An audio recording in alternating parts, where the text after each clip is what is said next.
Bismillahirrahmanirrahim. Assalamualaikum warahmatullahi wabarakatuh. Alhamdulillahirabbil alamin.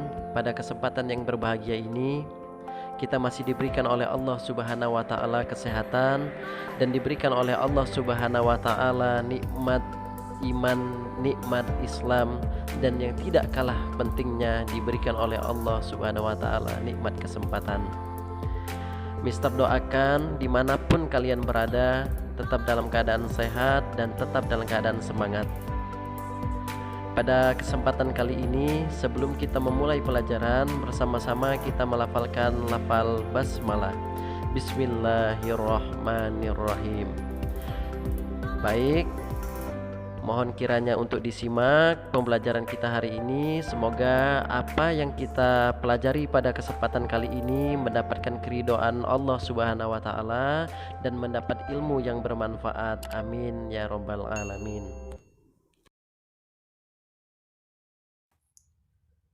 Sebelum kita mempelajari lebih jauh tentang surah Al-Kautsar, Mister sudah membagi dua peta konsep dalam mempelajari surah Al-Kautsar. Yang pertama, yaitu membaca surah Al-Kautsar beserta artinya. Dan yang kedua, menghafal surah Al-Kautsar beserta artinya. A. Kalimat-kalimat dalam surah Al-Kautsar. Surah Al-Kautsar dari segi urutannya dalam mushaf Al-Quran merupakan surat ke-108.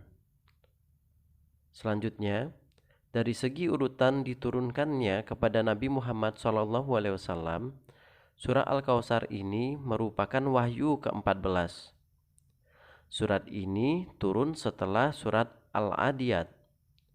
Surah Al-Kautsar diturunkan ketika Nabi Muhammad SAW masih berada di kota Mekah, atau dapat juga disebut sebagai surat Makkiyah.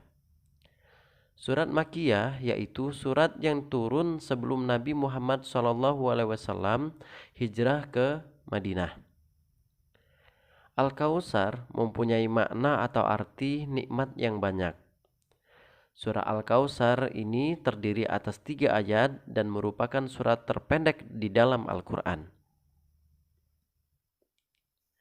Baik, bersama-sama kita mendengar dan membaca surah Al-Kautsar beserta artinya.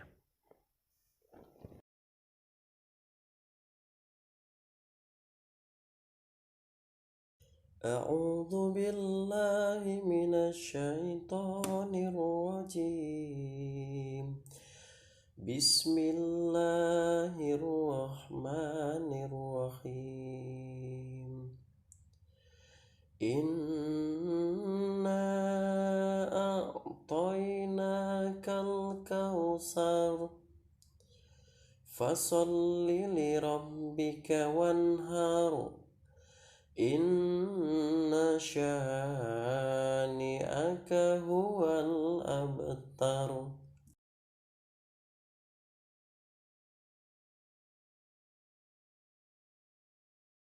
Artinya, sungguh kami telah memberimu Muhammad nikmat yang banyak. Maka laksanakanlah sholat karena Tuhanmu dan berkurbanlah sebagai ibadah dan mendekatkan diri kepada Allah.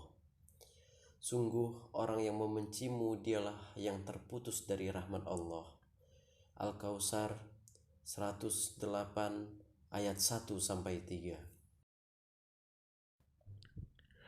Untuk kalian ketahui mengapa kita wajib membaca Al-Quran dan menghafal Al-Quran. Begitu banyak keutamaan yang akan kita raih dan akan kita dapat ketika kita membaca Al-Quran. Ketika membaca saja kita mendapat nama keutamaan, apalagi kita mampu membaca sekaligus mengamalkan dan menghafalkan daripada Al-Quran. Sebagaimana Rasulullah SAW pernah bersabda, Iqra'ul Qur'ana fa innahu ya'ti yaumal qiyamati syafi'an li ashabih. Yang artinya, bacalah Al-Quran, sesungguhnya ia akan datang pada hari kiamat untuk memberikan pertolongan kepada para pembacanya. Hadis riwayat Muslim. Selain itu juga, Rasulullah juga pernah bersabda, Barang siapa yang membaca satu huruf dari Al-Quran, baginya satu pahala, dan satu pahala akan diganjar 10 kali lipat. Aku tidak mengatakan alif, lam, mim satu huruf, namun alif satu huruf, lam satu huruf, dan mim satu huruf. Hadis riwayat At-Tirmizi. Selain itu juga, Rasulullah SAW telah bersabda, diriwayatkan oleh Muslim, yang berbunyi, orang yang pandai membaca Al-Quran akan bersama malaikat yang mulia lagi berbakti. Orang yang terbata-bata dan merasa berat saat membaca Al-Quran akan mendapatkan dua pahala. Satu, pahala dia membaca Al-Quran, dan yang kedua, pahala daripada usahanya untuk belajar mempelajari Al-Quran. Untuk itu, bersemangatlah dalam membaca Al-Quran, menghafal Al-Quran, dan mengamalkannya di dalam sholat.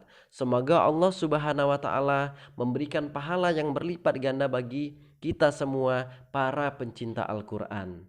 Mungkin itu saja yang dapat Mister sampaikan pada kesempatan kali ini. Semoga apa yang kita pelajari pada kesempatan kali ini mendapatkan ridho Allah Subhanahu wa Ta'ala dan diganjar pahala yang begitu berlimpah. Amin ya rabbal alamin. Bersama-sama kita mengucap lafal hamdalah, alhamdulillahi rabbil alamin. Mister tutup. Wassalamualaikum warahmatullahi wabarakatuh.